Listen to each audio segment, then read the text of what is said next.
And we are back.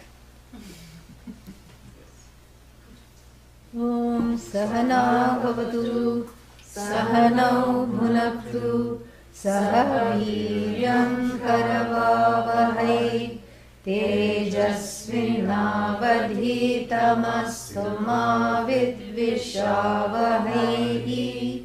Om Shanti Shanti Shanti. Jivan Mukti, free while alive, means the person is actually, everybody is already a Jivan Mukta. But the word Jivan Mukta is traditionally used for the person who knows and enjoys this freedom, that despite the limitations connected to the body mind sense complex, I am not a victim who is afflicted by the various limitations that I face, either internally with connected to the body mind sense complex, adhyatmically speaking, adi bhautikally speaking, or adi daivikally speaking. There are no afflictions. I'm not afflicted by the maker of the universe, because this is what generally one has, like a fear of authority issues that go all the way to Ishvara. There is a fear of being tormented and being under someone's spell who's calling all the shots. And then who am I? The one in tatters. Yeah, this is the fear. And therefore, every jiva is a self-designated rebel, really. Yeah, some rebel overtly, some other people's rebellion is much more quiet, but it's a rebellion. And it all is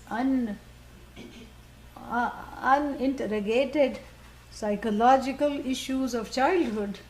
The fear of the father, usually father issue or mother-father issue, that has not been resolved, comes out as a rebellion against this universe, against the maker of the universe. Because if I do, and against an allergy to becoming one or knowing that oneness with the maker of the universe. Because it's all unresolved authority issues. Even with the teacher, it comes out. Like, why do I need a teacher? Why can't I read the book? Why should I have this? Who is this teacher? Why should I, learn? All these things are authority issues. And what is an authority issue? An authority issue is fear or deep suspicion of people who are authority figures, whether they are political leaders, religious leaders, teachers, etc., and which goes all the way to that entity called God, Ishvara, which is coming from a place where I have not hugged or resolved that mistrust which I faced in relation to the parents. The mistrust that one faces in relation to the parents as one grows up, 4 or 5, that unconscious, where one feels disappointed. And one knows that the parents are very fallible. They are not infallible. In fact, they never fail to disappoint. And that which doesn't fail to disappoint is called a parent. And and that becomes apparent when one is 4 or 5. What they say, they won't do. What they don't say, they will do. A different set of rules for the child, different set of rules for the father and the mother. Like, for example, the father will say, you must always speak the truth. To who? The child. And then someone calls, the child who likes, ringing things, goes and answers the phone. Oh, tell them I'm not home. The same father. And what will the child say? Father says that he is not at home. That's a difficult situation, And then the child gets cuffed on the ear for telling the truth. And after being told to tell the truth. And the child is confused. This is the disappointment. This is how the authority issue builds up. And this is how one has to let that go and see them as fallible. The infallibility is not in the parents. The infallibility resides in the fact that every parent is fallible, and that is Ishvara. That is the order. I see it as the parental order, one new order we have now. Yeah. Along with the anatomical order, yeah, what can you do? You know, they are also limited, feeling limited. They are also under stress. They did the best they could. It's a different thing that the best they did was not good enough, but they did the best they could. So to come to terms with that is how to resolve this authority issue. And Jivan Mukti depends on the extent to which this authority issue is just calmed down in the heart. Whenever that suspiciousness comes, I just hug it as a neglected child. I don't act on it by deceiving myself that there can be nobody there for me or everybody will disappoint me. That will not happen. In fact, we face the world, in the form of a self-fulfilling prophecy. When you put out that suspicion, then what comes back is that the same situation, because karmically that is what needs to be resolved. So sometimes one keeps encountering disappointment after disappointment because this is the time to resolve that original disappointment. And so this is what the Jivan Mukti means, resolving that authority issue and seeing that I'm no different. I'm not afflicted by the person in authority. And in fact, even here we say teacher, student, who is teacher, who is student? Who is teacher? Brahman. Who is student? See, I told you, one answer for everything. Yeah. Then why do we have this teacher-student duality? This is the paradox. The paradoxy is that to understand that oneness, you create the final duality. You create it, called teacher, called student. And then you have a set of rules for students, and you have a set of rules how to behave, what to do, conduct, achara, everything. Achara, prachara, everything. And then what? Then nothing. Who is the Shishya? Brahman. What is the difference between Guru and Shishya? Guru knows, Shishya is in the process of knowing. That's all. That's the only difference. There is no difference. But the difference is the final frontier of duality. That's what it is. So it's not that, this duality, this mithya is cognitively dismissed. It doesn't have to be really dismissed because it's really not there. So it's cognitively dismissed, and for that cognition to change, we have a classroom situation with somebody called teacher, somebody called student. That's all. Nothing else. So therefore, Jivan Muktaha tu tad vidvan. Tad vidvan means the vidvan of that. What that? Brahma Satyam Jagan Mithya. That's all. The one who knows is a Jivan Mukta. That Brahman alone is Sat. And Jiva is what? Nothing other than Brahman. And everything else, this Jagat, this world of names and forms, is nothing but a dependent manifestation, a reality that is superimposed upon it, just like your own dream. All these crazy things that you dream, You can afford to dream. Yeah, because that consciousness is limitless. So in that limitless consciousness, this Jagat is a blurb, a dream, a bubble. Some other place says it's a bubble. Just like on the ocean, you have bubbles, Phena. Phena means bubbles. And then you have waves, you have riptide, you have tsunami. This is how the Jagat is full of names and forms. Just an expression, and as though expression of that oceanic consciousness, which is Brahman. That's all it is. So Jivan Muktaha. So Jivan Mukti is not having an out-of-body experience. Let's first make a tabloid of what all Jivan Mukti is not. Yeah.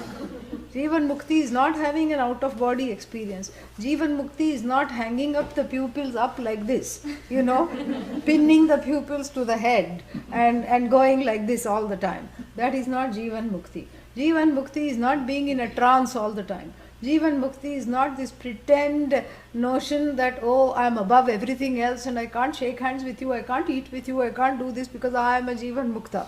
It is not about posturing. Yeah. Jivan Mukti is also not determined by or recognized by what one eats or what one drinks. Yeah.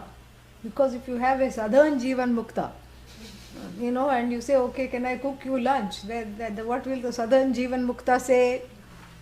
Where are the idlis? Yeah. And if you have a Punjabi Jivan Mukta, what will the Punjabi Jivan Mukta say? Where are the jalebis? Yes. Where are the puris? Yeah, so you cannot say that the Jivan Mukta will only eat this or will only drink this. Jivan Mukta means the so-called quote-unquote enlightened person.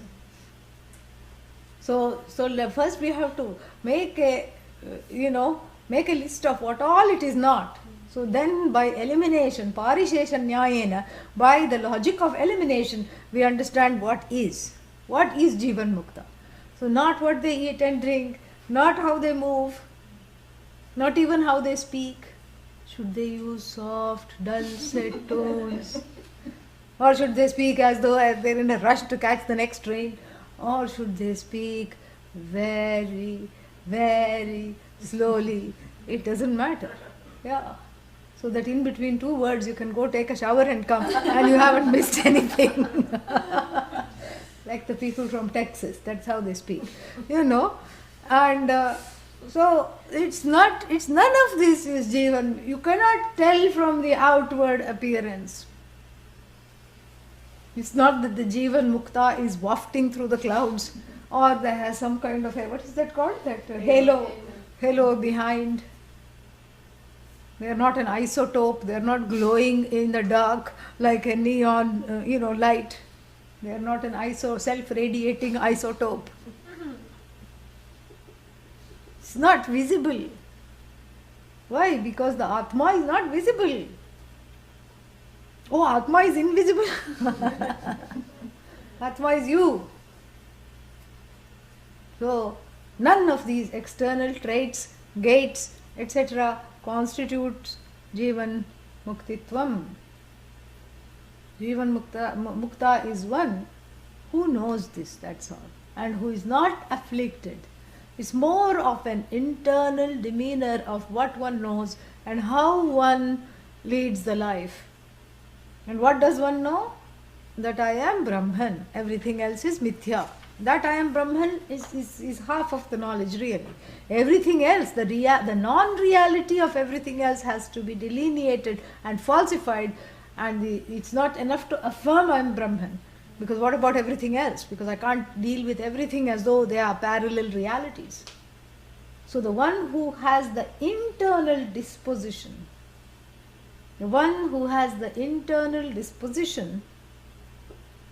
of cheerfulness really. The one who is cheerful without needing a reason to be cheerful. Yeah. But in this country there is a different set of laws that this thing, If you smile, they say, why are you so happy? Did you read the news? Didn't you read the news? Didn't you see how much warfare and how much hunger there is and people are dying like flies and you have a grin on your face? What's wrong with you? This is what the thing is. But this is what is Atmani eva Atmana tushtaha. The one who is happy by themselves without needing a cause external to themselves to make them feel better. That is Jivan Mukta. Cheerful without a reason. Compassionate without a reason. By nature. Cheerful by nature. Compassionate by nature. Not needing, a Jivan Mukta is not a high maintenance person. This is very important. High maintenance? Yeah. Before we only used to say this to appliances, but now we say that to people. Yeah. And relationships. This is a high maintenance relationship. Meaning that it needs a lot of work. Yeah. To keep the person in good humor. You have to turn the whole world upside down. This is what it is. Half the things they cannot eat, half the things they don't want to eat. What are you going to feed them? So this is the whole thing. So the Jivan Mukta is the one who is cheerful without being dependent on the circumstances of their life. This is what it is. And cheerful doesn't mean that they have to be grinning all the time. The ocean is still an ocean, whether it roars or whether it is calm. So sometimes it can be a roaring ocean in all its advertising, its grandeur. It's a grandiose ocean. And sometimes it's a calm ocean. Not a wave. Even to find a wave, you need to really do some research. Where is this wave? An ocean that refuses to wave. It's still an ocean. Still an ocean. So when I say cheerfulness, it doesn't mean that you have to have a smile plastered on the face in order to be a Jivan Mukta. No. It's an inner contentment. And inner contentment means that regardless of the circumstances, you don't need somebody to prop you up because you're not affected or afflicted by the things around you. That is what it is. There is a certain strength in knowing the truth of oneself. It imparts, this knowledge imparts that strength to identify with the I as truly not needing any props. That which doesn't need any props, that which can never be dropped, that which can, that which is resting in its own glory. That is the I. And the one who embodies this is Jivan Mukta. So you cannot look for external signs. There is a certain spontaneity. If one insists on looking for signs, we can only see the Mahatmas around us and see what they embody. And, there is a certain spontaneity and a childlikeness, not a childishness. And these two definitions come from the Brahma Sutra. The Brahma Sutras are a very advanced set of aphorisms about what's the answer to everything? Brahman. Yeah, that's why they are called Brahma Sutras. So Sutra means aphorisms about the nature of Brahman and the nature of the one who knows, that is taught at the end of a long course, so that one dismisses all doubts and one firms up the knowledge. There are a list of 545 sutras, and towards the end there is that whole set of sutras that talk about the nature of this Vidwan, the one who knows, the Jnani, the one who is in touch with the truth of oneself. How do they live? And there is a very interesting argument. One sutra says that they can be recognized through their childlike behavior. And the Purva Pakshi, the one who objects to this, says, does that mean we have to start buying nappies for them? And then the argument is, I didn't say a childlike in terms of not having control, over the bodily function, childlike in the demeanor of being excited for no reason, of just being happy all the time, and of being, there is a certain newness. You see this in children, unless they are having a difficult childhood. You see that there is a certain newness. They're excited about things that adults are so jaded about. They're excited about getting up. They're excited about, seeing the face of the parents. They're excited about going to school. They're excited about exploring. Small things excite them.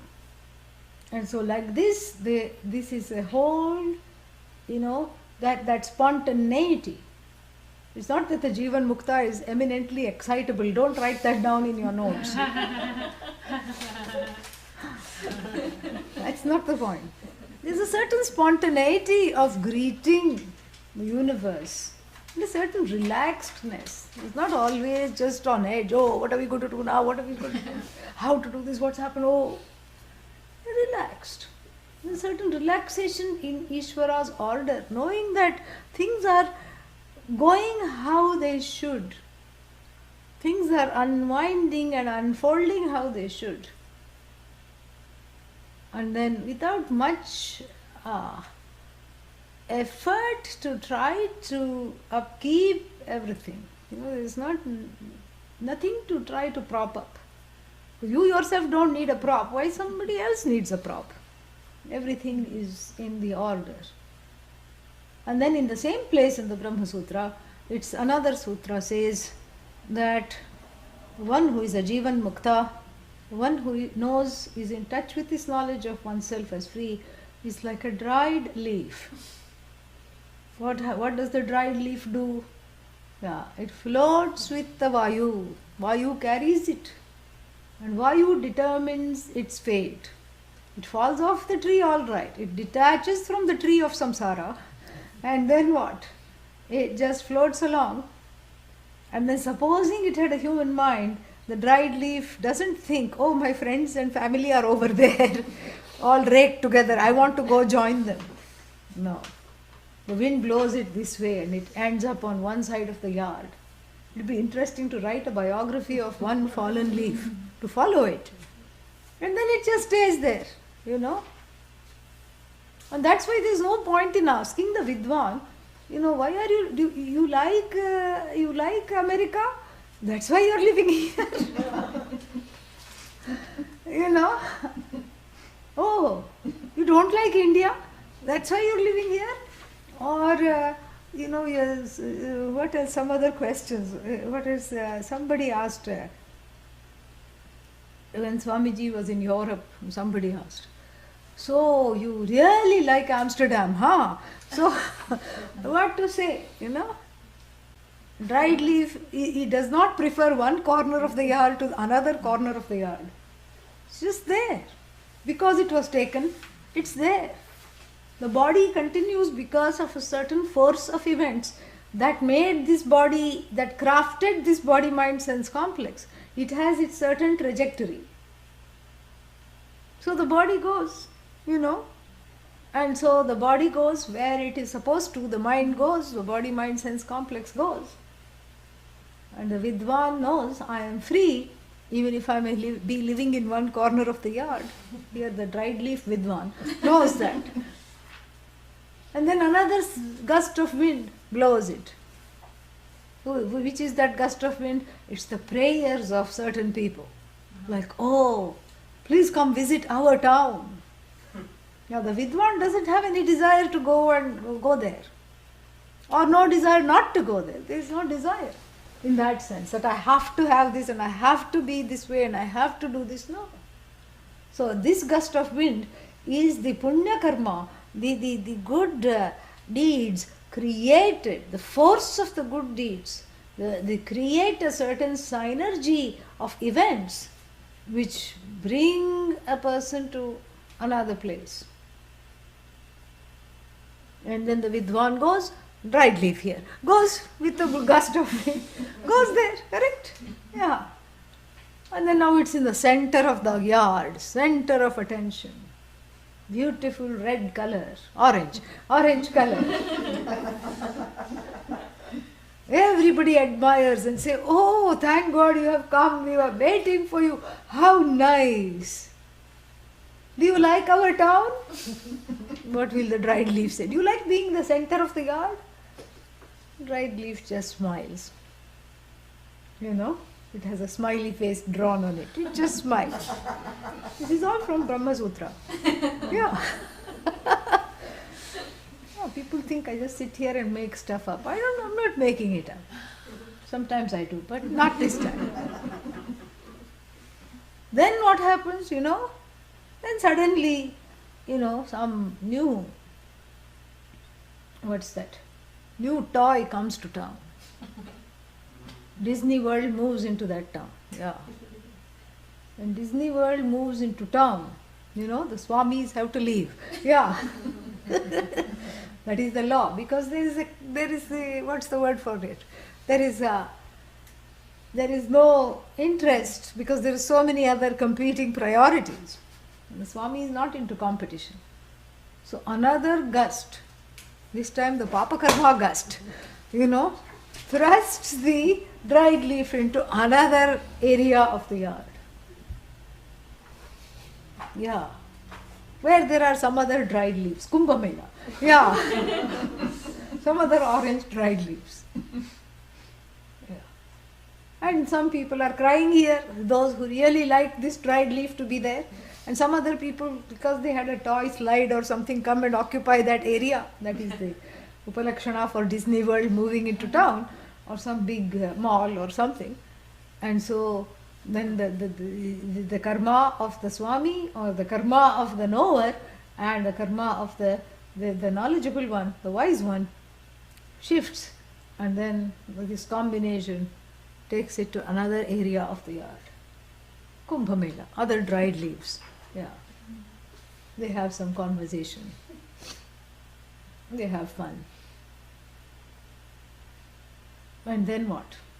Then suddenly powerful gust comes and blows this dried leaf all the way to another yard. Oh, transcontinental flight. Yeah. Swami has left the country. Yeah. And suddenly one finds oneself in another yard. This is how the nature is. How much volition does a dried leaf have? That is what the life of the Vidwan is.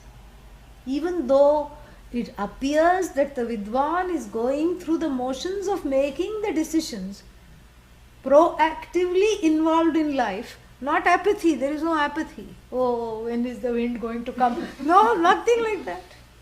Even though it appears that the Vidwan is proactively making decisions on his or her own behalf and on the behalf of others sometimes. It is all as though, because there is no doership, the Kartrutvam has been given up. So they may be doing a lot, or they may be sitting and not doing anything. Like if you see Ramana Maharshi, just sat. And I was recently at one ashram, and their guru, one Baba was there, Neem Karoli Baba. Neem Karoli is a village, and he was born in that village. And there was this charpai. Charpai means a kind of a hammock-like cot. First they make the frame. How else to explain? Yeah, they make a bed frame with 4 legs and a frame. And on top of that weave a hammock. And then you put a, covering over it. Like that. You don't need a mattress because it's nice. It's made of rope. And he used to say, apparently, he passed away in the 80s. He used to say, I'm told, that whenever anybody said, come here, come there, whatever, he would say, my mother gave birth to me on this, on this charpai, on this little hammock. I was born. And here is where I will leave the body. There's no need to go anywhere. That's what he would say. And Ramana Maharshi also like that. He was just found sitting in one place. He just went to Tiruvannamalai, one place which is now known for him. And he just sat there, He didn't go places. But then you have Pujya Swamiji, who goes everywhere, talks to people, does so many things. So you cannot judge by the external demeanor or the activities even. Because the activities again are dependent on their own trajectory, the karmic trajectory of the body-mind-sense complex. And since they don't identify with the body-mind-sense complex, they are happy enough to fulfill the karma without really an ownership of that. Yeah. If they are meant to teach, they teach. If they are meant to just sit quietly, they sit quietly. If they are meant to roam around, they roam around. That's all it is. So this is how to, see. This is what is the meaning of the word Jivan Mukta. But then if there are no external, this is a question that I was asked. I don't know whether it was here or somewhere else. We'll find out. This is a question that I was asked. Is that even though there are no external signs, how come people can still tell? Was it here? No, it must have been elsewhere. Even though you keep saying there are no external signs, don't look for Vesha, clothes, or you don't look for whether they, whether they comb their hair or not, whether they have a beard or not. Don't look for the length of the beard to find out how long they have been enlightened. Don't look for all those things. And so therefore, how come they still, people still know? How come people know? People know because they embody what people seek.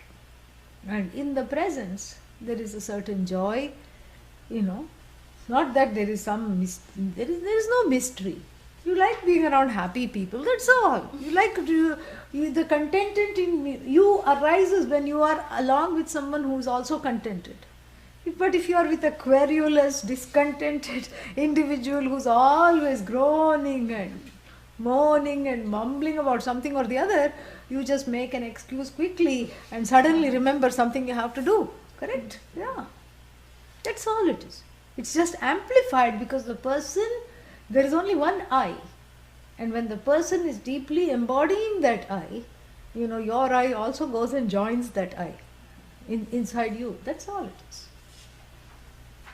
The person who brings out the best in you, or at least manages by their very presence to quieten that complaining individual.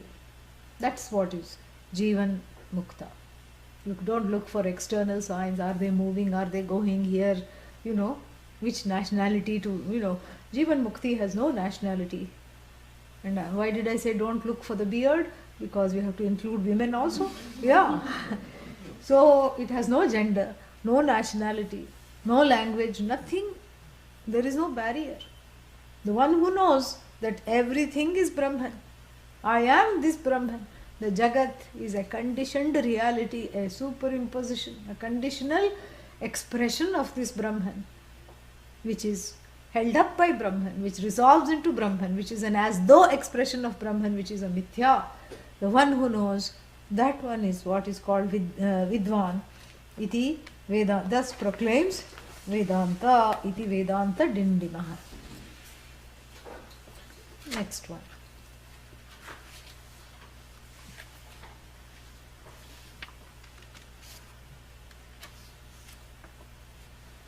Anāmarūpam sakalam Sanmayam chinmayam param Kuto bhedah kuto bandhah Iti Vedanta Dindimaha. Anāmarūpam, Anāma and Arūpam. Yeah, that's why the A negates both Nama and Rupa. Anama, Anama cha, Arupam cha, Anama Rupam. Without name and form. Sakalam, everything, the truth of everything is without name and form. This Sat, this Brahman, what is this Brahman? It's without name and form. It's existent, it is consciousness, and it is this consciousness that lends itself to everything everywhere without being any one thing. And so what is this in essence? It is Sanmayam, Chinmayam and Param. Param means Sat here, ultimate, and it is Sanmaya, Sat plus Mayam, Chit plus Mayam. And I have told you Mayam means what? Of its own nature. Yeah, in this sense of its own nature. You cannot take the other one, which means modification. Yeah. This is not a modification of Sat. It is itself. It is uniquely itself, without undergoing any change. It is full of itself. Yeah. It is full of itself. It is existence unconditioned by time, space or object. It is Chit, sentience, unconditioned by knower, known object, subject of knowledge, process of knowing. Knower, known means of knowledge. It is that unconditioned existence and unconditioned knowledge alone which is Brahman, which is limitless, which is unconditioned, which is without conditions. limitlessness personified. Sakalam, everything. Then why does he have to say Sakalam if there is nothing else? Because the person is wondering still. You know? What is donut? Yeah. I know I am Brahman, but what is this donut? And if that is also Brahman, then why should I have this desire to become one with it? The person is wondering.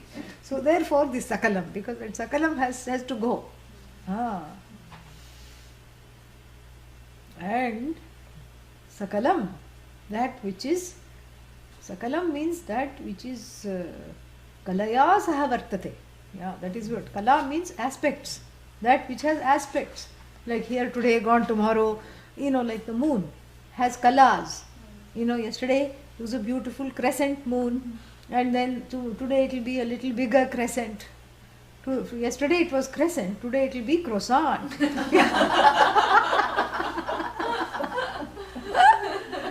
Yeah, grow bigger.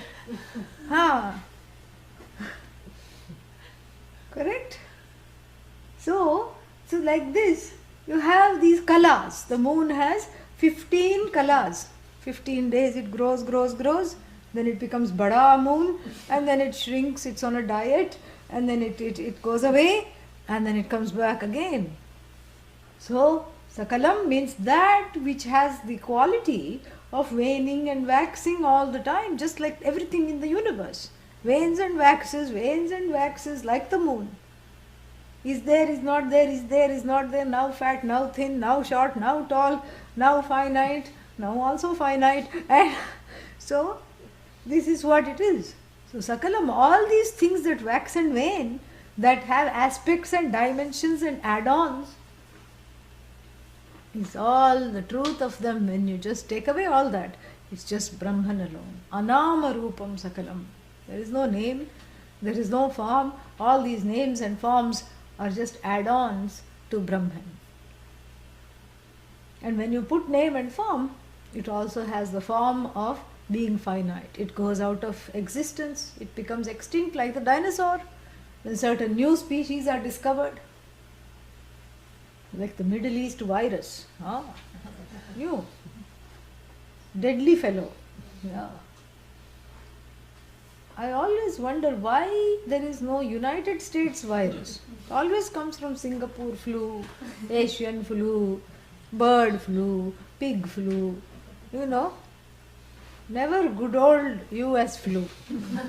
Why don't they say, East Coast flu, New York flu, Midwest flu? So elite. Yeah, exactly. So, this is the problem. So, therefore what? Anything that has aspects, add-ons, is Nama Rupa, that's the add-on.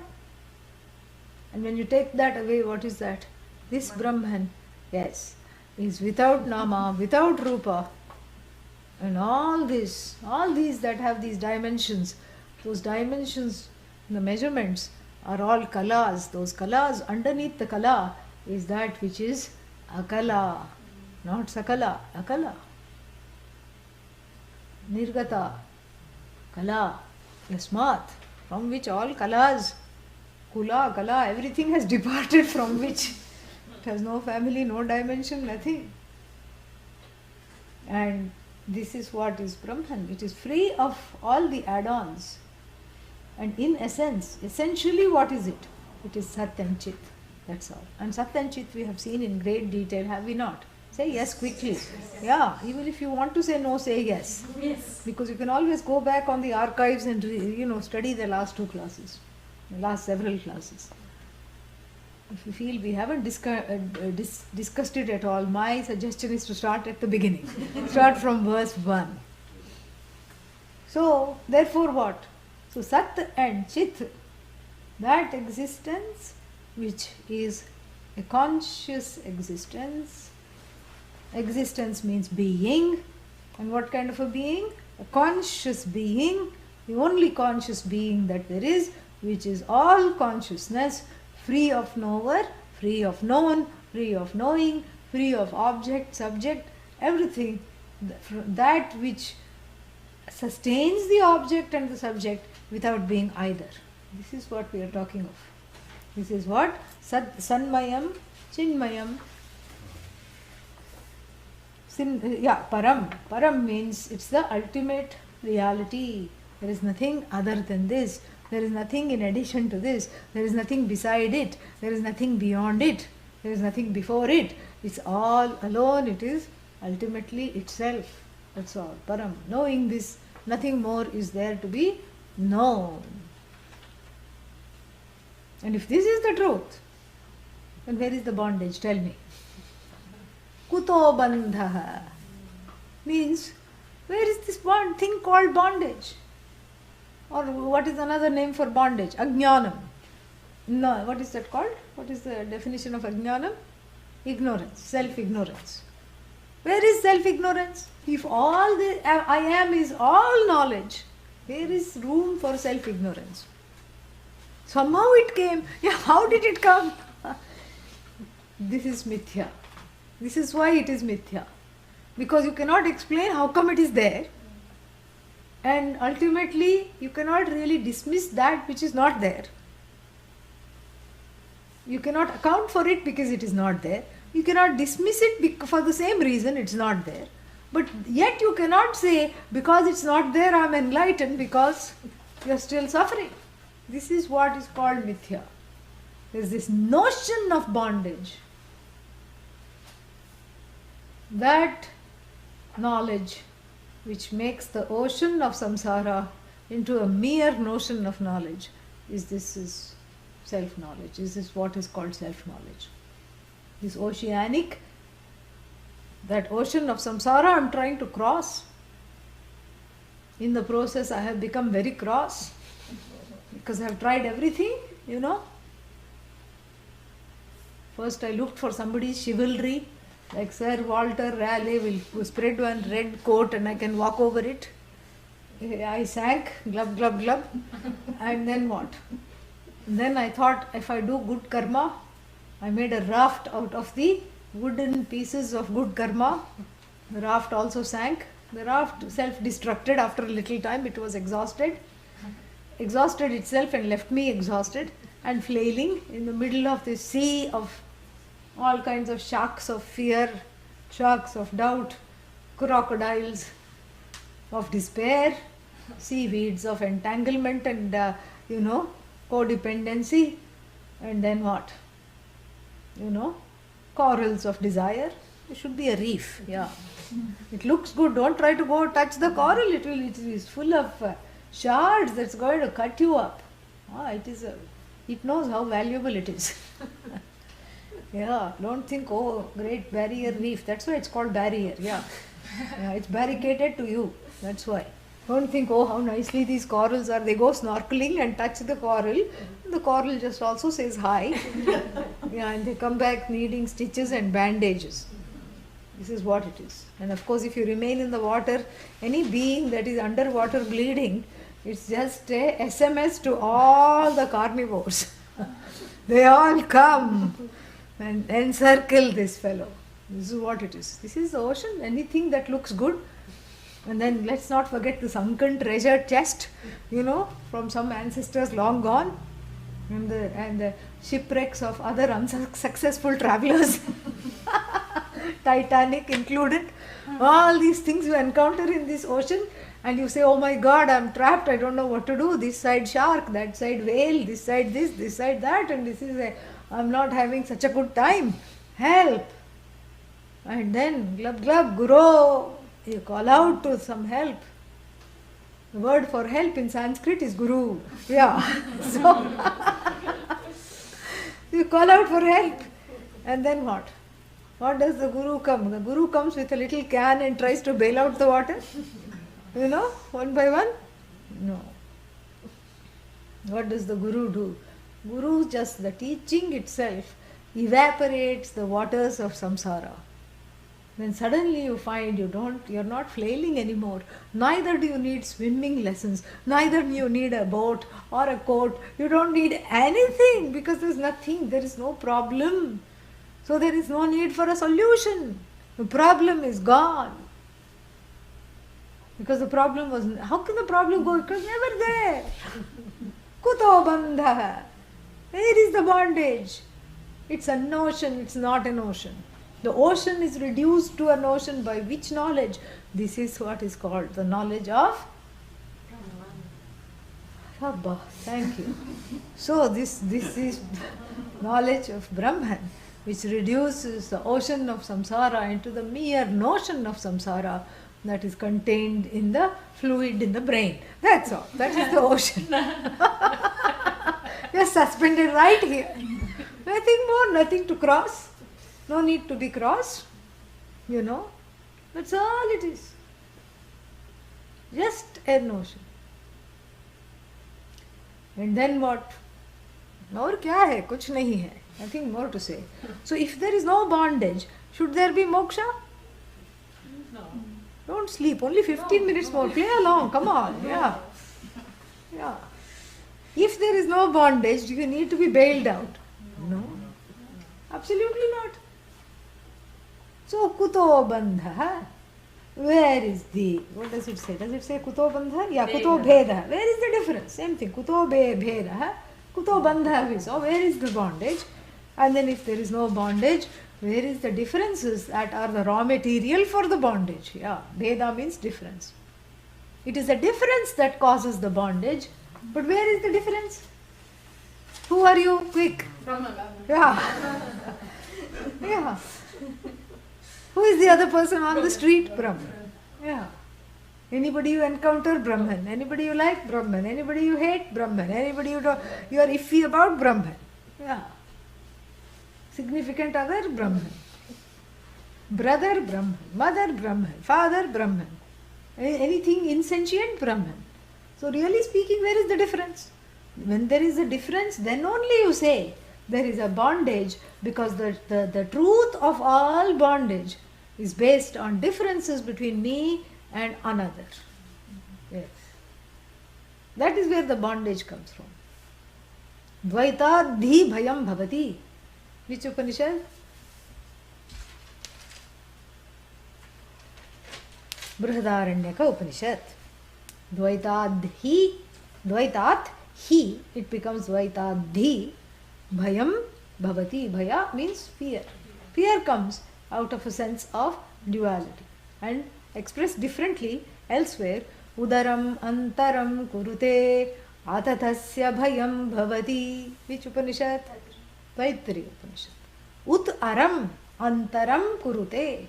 Even if you make the slightest difference, and the difference can be as thin as the blade of a razor's edge, as thin as a razor's edge between you and another.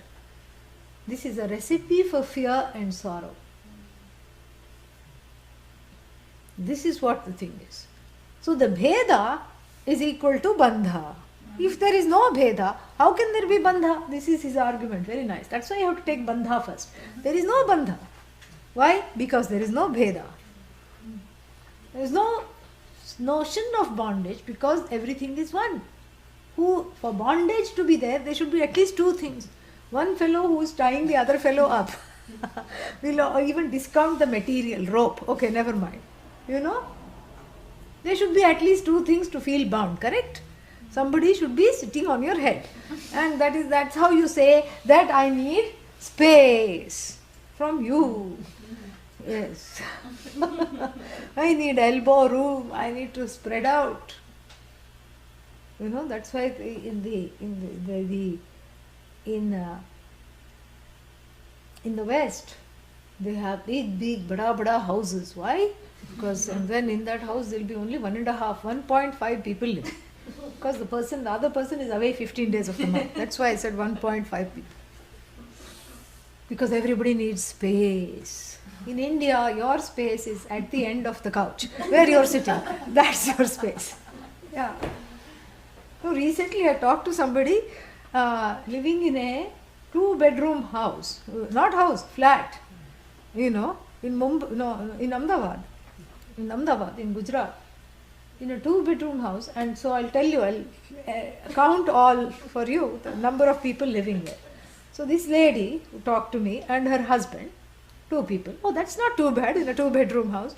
Well, they have 2 teenage children. Okay, that's 4. And already now the BP of the people in this country is going up. plus the mother-in-law and the father-in-law. How many is that? 6. And then the husband's brother and his wife. How many is that? 8. And their 2 children. How many is that? 10. And then plus there are 2 other adolescents who have come from the village. The sister, the husband's or the wife's sisters, who lives in the village. There is no good education system. And so there are 12 people living in this 2-bedroom house, 2-bedroom flat. And flats here are not like this roomy apartment and you can get lost in a flat in this country. No. Flat means it's really flat. Okay. That's why it's called flat. Yeah. It's a no-brainer. You go in, there is a dining room, and then that opens to 2 bedrooms and then whatever, and a kitchen. That's all it is. There's nothing else. And 1 or 2 bathrooms maybe. 12 people. And they have been living like this for like 15 years. This is what it is, Here we need space. I want some elbow room. And you go away. You are the cause of my bondage. This is the feeling here, you see. And this is a cultural expression of bondage. Differs from place to place. In the West, it's like the more space I have, the more I feel free. That's why people go to dangerous things like rock climbing and doing all kinds of things, Yeah. That's why. Because you want to be alone in nature. Somewhere I want to go away. This is all moksha, desire for freedom. But really speaking, who is running? Quick. Brahman. And what are you running away from? Brahman. Can Brahman run away from Brahman? No. What are you running to? Brahman. See, I keep my promise. I told you the answer to everything will be Brahman. So, this is what you have to understand is, what is this requirement for space? In India, they go for pilgrimage whenever they want space. In fact, that's the only holiday we knew. The concept of holiday and all is all recent. We didn't know what holidays were. You either went to the grandmother's house, or you went on a pilgrimage, or both at the same time. That's all. There's no other thing. So, here the whole thing, the cultural expression of bondage is to do with square footage. And it's a very big, misleading thing that I have so much square footage, so I'm this free. I don't want to look at the neighbors. I want to live on this big mountain by myself. And then I'm lonely. This is what it is. First you want space and then you want company. Make up your mind. Yeah. So this is what it is. So the thing is that when there is the slightest difference between you and another, and what is the separating factor? Usually space. So you make the distance between you and another. And why is that? Because you see the another as other. And when you see another as the other, that means that person has the power to impinge upon my peace of mind, my sanctity, my sanity, my happiness, and my contentment. You are giving the other the power to do that, because you are thinking of yourself as a finite blob in the universe, and that person is another bigger finite blob, and therefore this bigger blob will eat up the smaller blob, like even the galaxy Andromeda is approaching the Milky Way at an alarming pace, they tell us, and it's going to swallow it up. Yeah, that's what the physicists say. Not going to happen for a few million years, don't worry, relax. But so this is what is ut aram antaram kurute. So if you make a separation between you and the other, there is fear. Fear is equal to samsara. Separation is equal to self-ignorance. It's outcome of self-ignorance. So kuto bandha, where is samsara? Kuto bhedah, where is this separation? If there is no separation, how can there be samsara? Samsara lives off of the calories of separation. Yeah. Samsara feeds off separation. When there is no separation, who is you? Brahman. What are you running to? Brahman. Who are you running away from? Brahman. That's all it is. All there is Brahman. Kuto bhedah, kuto bandhah. Thus declares what? Vedanta Dindimaha. Thus declares Vedanta. But then if there is no difference, if everything is Chinmayam, Sanmayam, Sakalam, Akalam and Param, Anama Rupam, Akalam, Param, if everything is, then how come when I look around I see differences? I say, oh, this is a young child. Oh, that is an old lady or old man. This is a boy. This is a girl. How come I can see that? And not only me, other people also say that. Oh, you're only this old? Oh, that's nice. You're still young. Oh, now I don't even know what to tell about you. How come people make this difference? Well, says the author, when these differences are talked about in the Vyavaharika, in the transactional or the empirical world, they are not addressing the real nature of the person. And in fact, he is now going to go with he's kind of closely aligned with the 7th chapter in the Panchadashi. Yeah, that is where he is going. You will see that. And you will see why I said that as we go more. In the 7th chapter of the Panchadashi also, and which is giving the Tattva Viveka, I think it's called, so which is giving the truth of the self in 300 odd verses. And there it is just elucidating or unfolding this one statement of the Upanishad. And what is that statement? The one who knows I am Atma, Brahma, that this Atma is Brahman. Shariratvaya, for the sake of this body or for the sake of any kind of vyavahara, transactions. Kim anusanjvaret, why will they get caught up or entangled in anything finite? The one who knows. Atmanam ched vijaniyat. Ayam asmi iti purushah. The one who knows. Atmanam chet. Chet means conditional. If one knows. When one knows. Kimartham. For the sake of what? Gaining what? Kasya kamaya. For the fulfilling what kind of desire? Shariram anusanjvaret. Why will one be attached or identified with the body or with the desire or use the body as a vehicle to fulfill the desires when everything I am, I know that I am Brahman and I don't desire anything else. There is nothing more to accomplish. Anusanjvare. And this is what is called, the tattva. And this is what is being analyzed. And here also he has asked a similar question. Kuto bhedah? Kuto bandhah? Where is the bondage? Where is the freedom? Where is the difference? And so he is going on that, and he is going to say now that young, old, fat, thin, tall, short, man, woman, all these things which we observe in the universe, and we have epithets for everything. Not just one person, but everybody sees that. And when you say, oh, young child, please come here.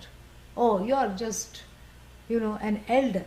Something, if you say things like that, then you're elderly. If you say things like that, and if you're observing this, that means when people do this, they are not talking about the real nature of the person.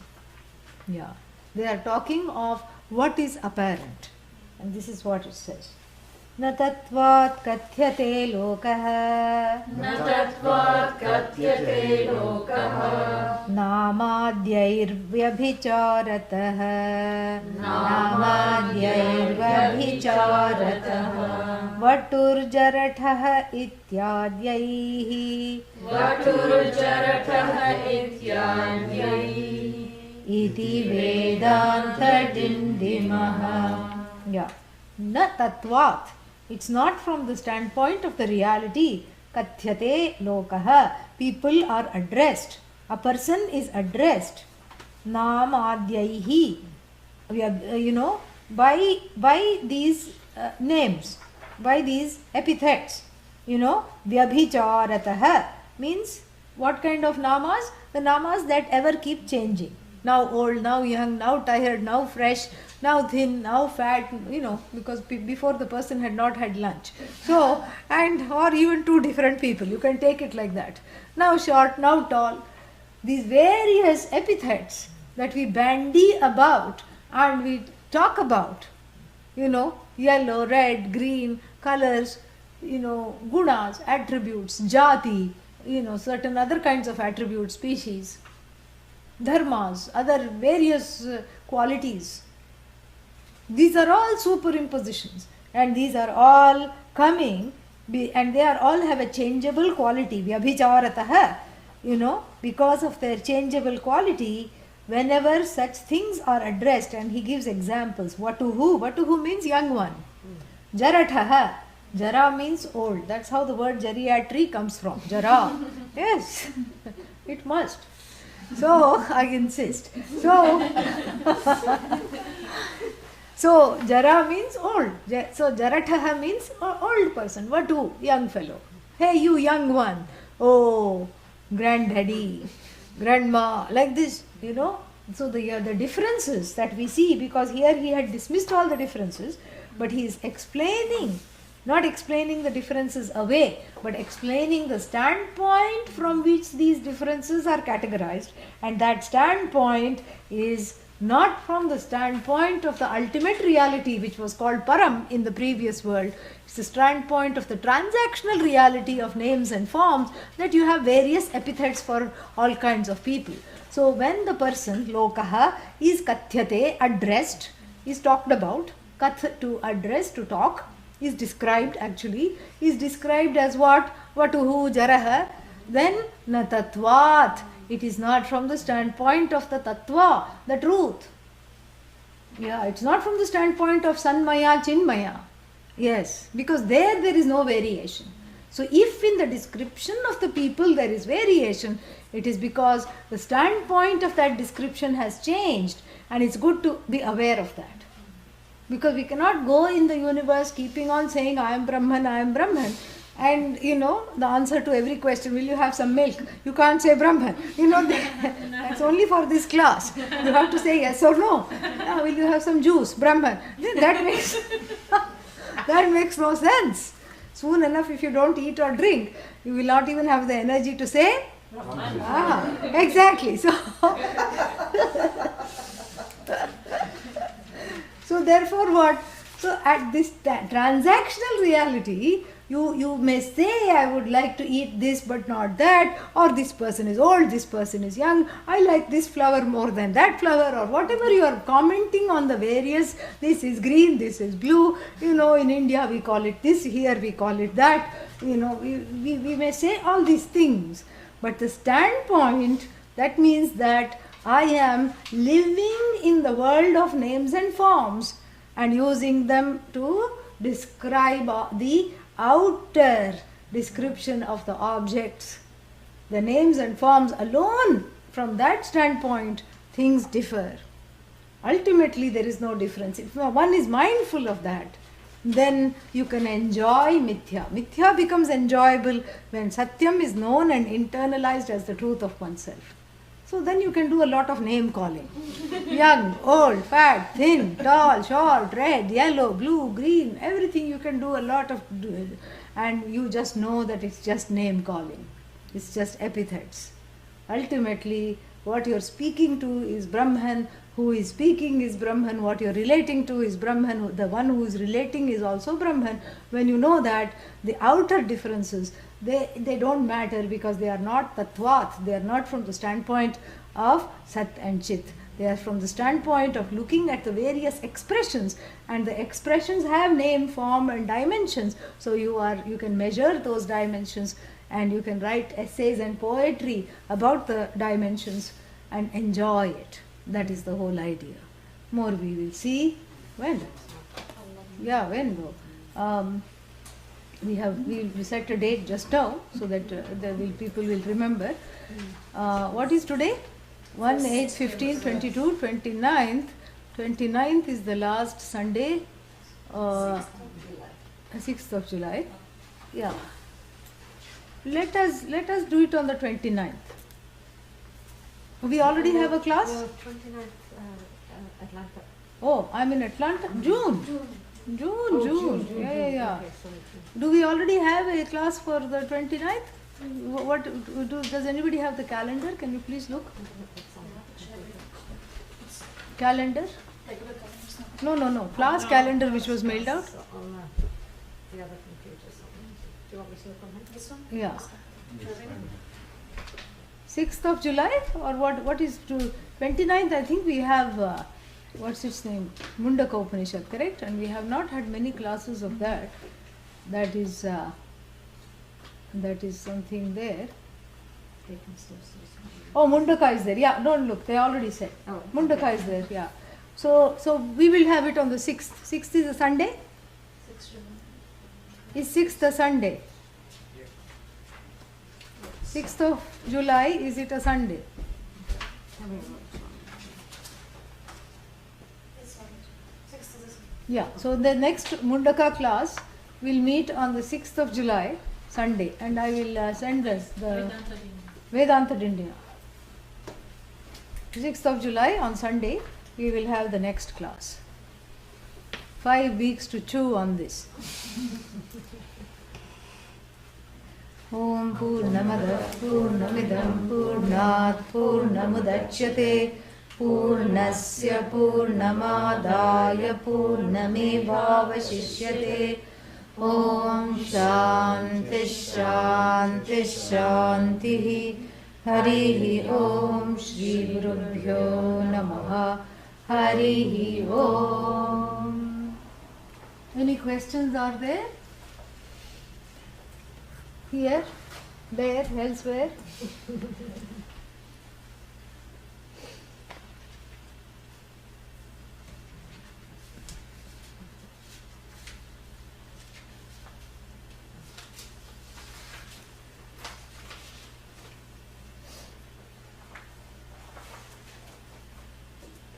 No questions. None? Okay. Om Namah Shivaya.